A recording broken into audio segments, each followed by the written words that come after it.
Ew, gotta get rid of this old Backstreet Boys t-shirt. Tell me why. Because it stinks, boys. Tell me why. I've washed it so many times, but the odor won't come out. Tell me why. No, you tell me why I can't get rid of this odor. Have you tried Downy Rinse and Refresh? It doesn't just cover up odors, it helps remove them. Wow, it worked, guys. Yeah. Downy Rinse and Refresh removes more odor in one wash than the leading value detergent in 3 washes. Find it wherever you buy laundry products. Há 2 semanas, a propósito do episódio do Poder Público sobre o colonialismo português, recebi no Twitter uma mensagem que me alertava sobre se devia ter dado voz a um dos convidados por ter um discurso que era considerado xenófobo. Na altura, expliquei que o convite tinha sido feito porque a organização que o entrevistado representava tinha lançado uma petição sobre o assunto do episódio, sendo também uma das visões sobre o tema. Já nos últimos dias, o país debateu se era legítimo a Web Summit ter convidado a falar na conferência a líder da francesa Frente Nacional, Marine Le Pen. Viva! Sou o Ruben Martins. E neste episódio falamos sobre se devemos dar mesmo espaço a discursos radicais, seja na Web Summit, seja nos jornais, seja onde for.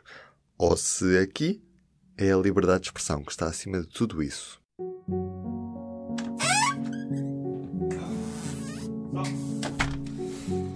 Som.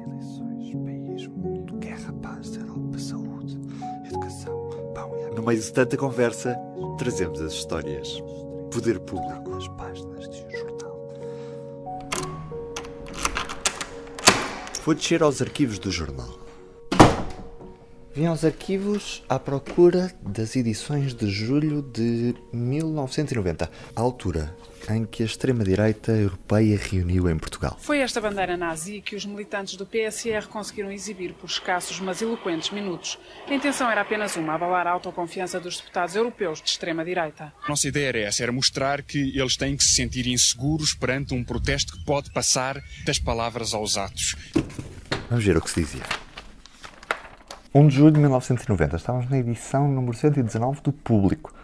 Extrema-direita em Sesimbra provoca repúdio geral. Assina Pedro Caldeira Rodrigues. A reunião do chamado Grupo Técnico das Direitas Europeias do Parlamento Europeu, que vai decorrer em Sesimbra entre 2 e 4 de julho, motivou diversas tomadas de posição por parte dos responsáveis políticos portugueses. Quase todos são unânimes na condenação desta iniciativa da extrema-direita europeia, apesar de algumas cautelas. A situação parece ser, de facto, delicada. No hotel da simpática Vila Pescatória vão estar alojados 17 deputados eleitos por sufrágio universal, direto e secreto, mas que defendem posições e reproduzem um discurso que lembra épocas recentes da história contemporânea. As principais figuras da extrema-direita, que agora visitam Portugal, possuem também pergaminhos que em muito honrariam os seus atuais seguidores. Jean-Marie Le Pen, dirigente da Frente Nacional Francesa, fundada em 1970. Neste episódio, a diretora adjunta do Público, Ana Sá Lopes, e a investigadora Mafalda Damaso. Para responder à pergunta, devemos limitar o espaço a quem tem discursos radicais? Está a chamar. Estou Mafalda. Ruben Martins, do Jornal Público, aqui. Olá, Ruben. Ouvimos Mafalda Damaso. Faço investigação em políticas culturais e de política externa e tenho 2 artigos que vão sair agora que são sobre políticas culturais da extrema-direita. Portanto, eu tenho andado a ler bastante sobre a extrema-direita e talvez por isso leve tão a sério esse perigo. Mafalda, há alguns dias o país discutiu se Marine Le Pen devia ou não vir à Web Summit.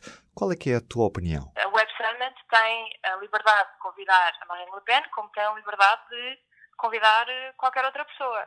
E os portugueses, todas as outras pessoas, têm a liberdade também de questionar essa escolha. Eu sou uma democrata. Para mim, defender a democracia é algo muito mais importante do que tudo o resto, seja de esquerda ou de direita, ou a defender a União Europeia ou não.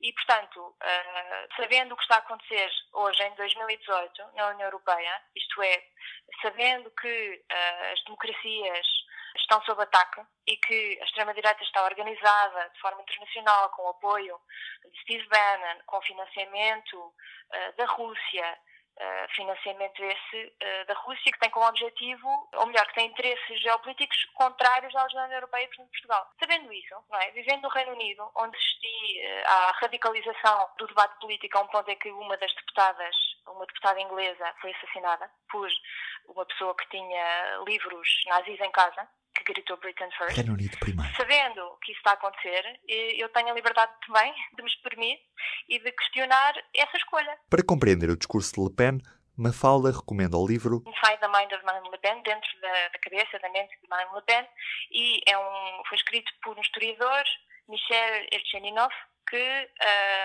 analisa os discursos dela, discursos de quem a apoia, discursos daqueles que a treinaram na retórica, que treinaram a sua retórica, que a populam com referências, e aconselho mesmo este livro, porque mostra que a Marine Le Pen não seguia pela lógica.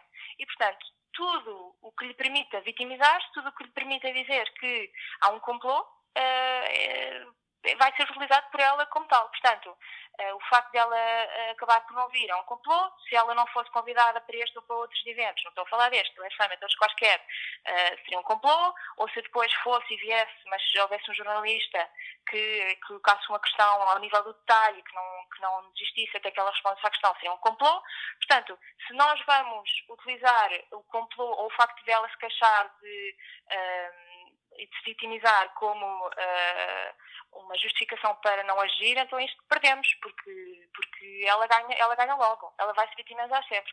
A Marine Le Pen é extraordinária em termos retóricos, e essa foi a questão pela qual eu fiquei a achar que o convite ao Web Summit seria tão perigoso. É porque o Web Summit não é um sítio no qual os oradores vão ser questionados. Não vai haver um debate depois nos quais os jornalistas dizem: não, você não respondeu à minha pergunta. Não, mas veja este facto. Não é? É um sítio no qual a pessoa fala e depois pode haver um Q&A. Se o orador ou a oradora, neste caso, não quiser responder, não responde.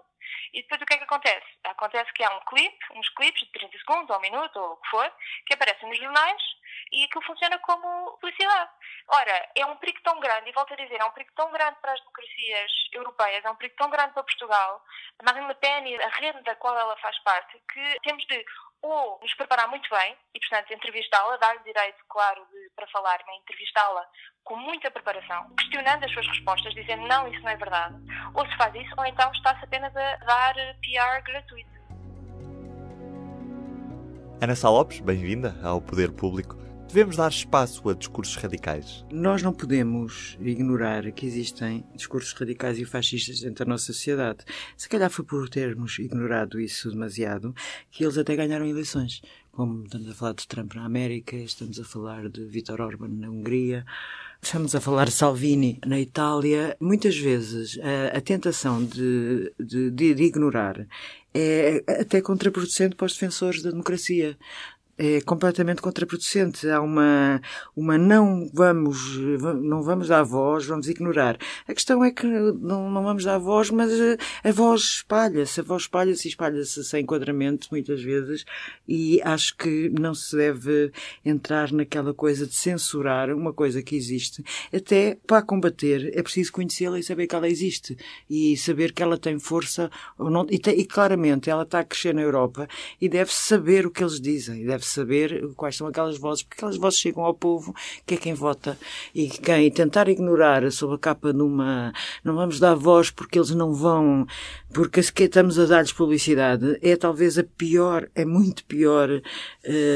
Isto não é um medicamento em nome da democracia, antes pelo contrário faz pior à democracia e faz crescê-los, é um maior alimento, e é para eles, para crescerem essas vozes radicais, fascistas em alguns casos, do que propriamente. Obviamente que os jornais devem refletir, se são partidos de extrema-direita a crescimento no país, um jornal e a comunicação social deve mostrar que esse partido está em crescimento no país. E os jornalistas são aqui o ponto-chave na mediação. Exatamente, os jornalistas não podem esconder a realidade e fazem muito mal à democracia e não cumprem o seu papel que é essencialmente tentar mostrar a verdade, se ocultarem que existem discursos novos em determinado país. E sentes que lá fora não se tentou um pouco desvalorizar os discursos de Trump e de Le Pen? Eu penso que aconteceu isso com o Trump claramente nos Estados Unidos. Acho que sim. Acho que houve uma certa desvalorização de que como se aquilo não fosse acontecer, e depois aconteceu. Aí houve uma má... Pensando que o não mostrar que havia uma realidade que ia votar Trump, que estava a acreditar naquela, como se isso fosse, se chegasse, fosse suficiente para combater Trump, mas claramente não chega. São outras as armas para combater, que deve ser combatido, mas não passa por ignorar que exista. Isso não passa seguramente. E com a opinião da diretora adjunta do Público, acabamos por hoje. Ainda não classificou o Poder Público na loja do iTunes? Força! Não me custa nada e fico-lhe mesmo agradecido. Assim como pelo seu feedback para ruben.martins@publico.pt. Fico à espera. Poder Público, histórias da política, da sociedade e do mundo. Até ao próximo programa. O que se bebe em dia de festa pode-se beber no dia-a-dia? E que ligações gastronómicas se podem fazer com o que temos no copo? Aprenda e prove com a Escola do Gosto, a Academia de Literacia Alimentar do Público. Aulas únicas com especialistas. Entre como amador e saia um pouco mais conhecedor. Não perca a próxima aula, a 18 de novembro, no Porto. Os lugares são limitados. Inscreva-se já em publico.pt.